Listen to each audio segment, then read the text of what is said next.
सामने एक भूतिया घर खड़ा था, जिसकी परछाई अंधेरी तारों से रहित आसमान के नीचे डरावनी लग रही थी। घर बहुत पुराना दिख रहा था। टूटे हुए खिड़की के शीशे, गिरती हुई छत और दीवारों पर चढ़ती हुई बेलें जैसे किसी कंकाल की उंगलियां हों। एक लड़की दरवाजे पर खड़ी थी। उसके हाथ में एक छोटी सी टॉर्च थी जो धीमी रोशनी दे रही थी। उसकी सांसें तेज थीं और उसके हाथ हल्के से कांप रहे थे। यह अमावस्या की रात थी और गली घने अंधेरे में डूबी हुई थी। चारों ओर एक अजीब सा सन्नाटा था, जिसे कभी कभी पत्तों की सरसराहट और दूर किसी उल्लू की आवाज तोड़ रही थी। हिम्मत जुटाते हुए लड़की ने दरवाजे के हैंडल को पकड़ा। वह ठंडा, लगभग बर्फ जैसा महसूस हो रहा था। धीरे धीरे उसने चरमराते हुए दरवाजे को खोला। तभी अचानक एक तेज चीख जैसी आवाज गूंजी और चमगादड़ों का एक झुंड अंदर से बाहर निकल आया। उनके पंख उसकी त्वचा को छूते हुए निकल गए। लड़की जोर से चिल्लाई और पीछे हट गई। उसकी टॉर्च जमीन पर गिर पड़ी। कुछ पल के लिए वह वहीं खड़ी रह गई। उसका दिल तेजी से धड़क रहा था। हिम्मत बटोरकर वह घर के अंदर कदम रखती है। अंदर की हवा ठंडी और बासी थी और उसकी रीढ़ में एक अजीब सी सिहरन दौड़ गई। घने अंधेरे में उसे कुछ भी दिखाई नहीं दे रहा था। जैसे ही उसने अपनी टॉर्च उठाने की कोशिश की, घर की लाइट्स अचानक जल उठीं और पूरा कमरा तेज रोशनी से भर गया। उसने अपनी आंखें मिचमिचाईं। अचानक रोशनी से उसकी आंखें चौंधियां गईं। जब उसकी नजरें चारों ओर घूमीं तो उसने देखा कि घर पूरी तरह अस्त व्यस्त था। फर्नीचर उलट पलट गया था। छत पर मकड़ी के जाले लटक रहे थे और दीवारों पर अजीब निशान बने हुए थे। यह देखकर उसकी रीढ़ में एक ठंडक सी दौड़ गई।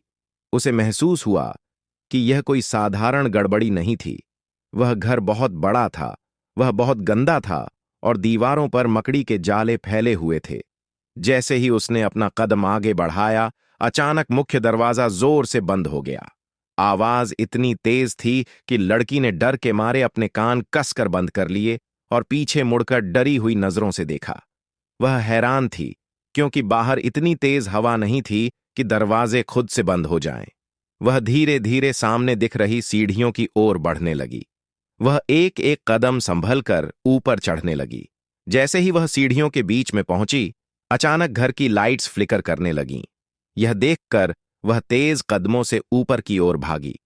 पहली मंजिल पर पहुंचकर उसने देखा कि वहां कई दरवाजे थे, लेकिन बीच में एक बहुत बड़ा दरवाजा था। जब उसने उसे खोलने की कोशिश की तो वह बंद था। वह थोड़ा पीछे हटी और दूसरी ओर जाने लगी। तभी अचानक उस बड़े दरवाजे के अंदर से खटखटाने की आवाज आई। लड़की ने डरते हुए पीछे मुड़कर देखा।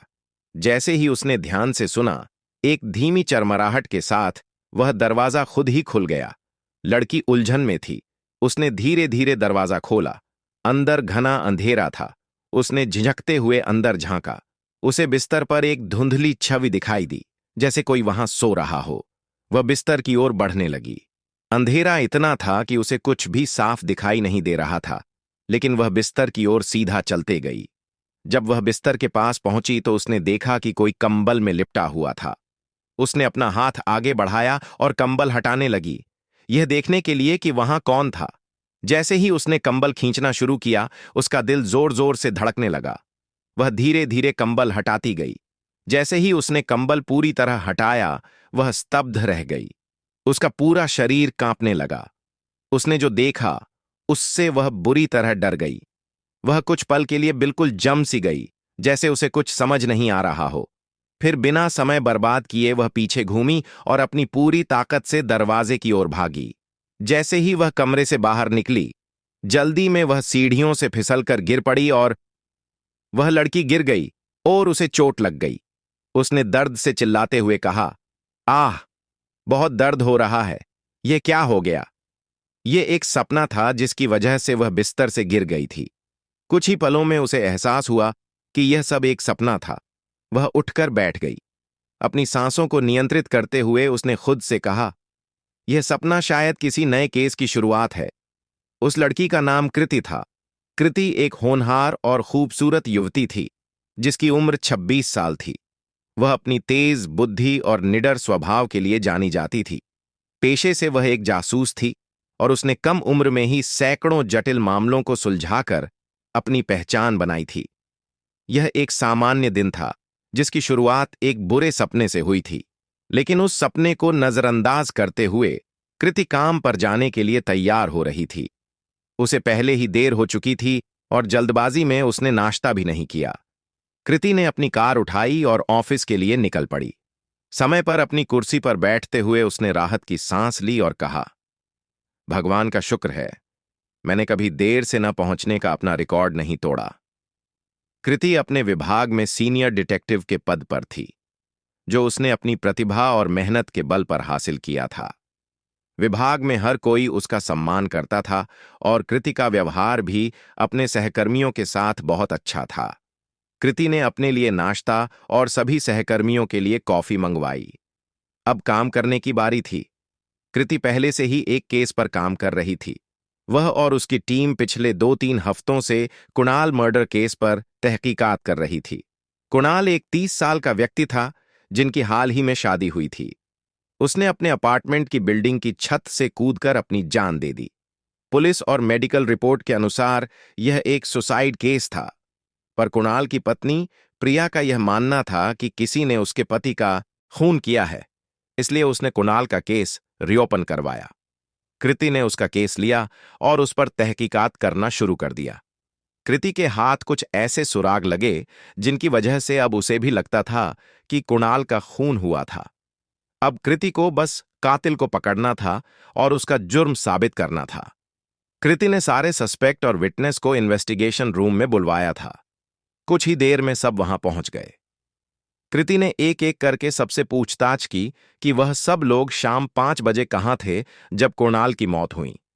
सबने बताया कि वो अपना काम कर रहे थे। बाहर का कोई आदमी अपार्टमेंट में ना ही आते हुए दिखा ना ही जाते हुए, जिससे ये बात पक्की थी कि कोई अंदर का आदमी ही खूनी था। कुणाल के दोस्त दीपक ने कहा कि वो ऑफिस में था। वह ओवरटाइम कर रहा था, इसलिए वो घर लेट पहुंचा था। कृति को उस पर पूरा शक था, क्योंकि वो झूठ बोल रहा था। ऑफिस के गार्ड ने उसे जल्दी घर जाते हुए देखा था। कृति ने उसे पकड़ लिया और पूछताछ की, तब भी वो यह मानने को तैयार नहीं था कि यह सब उसने किया था। सारे सबूत दिखाते हुए जब कृति ने उसके सामने गार्ड का बयान लिया, तब उसने मान लिया कि उसी ने कुणाल को छत पर से धक्का दिया था। उसे फिर कोर्ट में उम्र कैद की सजा सुनाई गई। प्रिया ने कृति का आभार व्यक्त किया। इस प्रकार यह केस भी हल हो गया। पर यह अंत नहीं था, क्योंकि कृति को नहीं पता था कि उसका सामना एक बहुत बड़ी समस्या से होने वाली थी। इस बात की चेतावनी उसे सुबह के सपने ने पहले ही दे दी थी। कृति अपना काम खत्म करके घर चली गई। अगली सुबह कृति के घर की डोरबेल बजी। उसने जैसे ही दरवाजा खोला, उसके होश उड़ गए। उसने देखा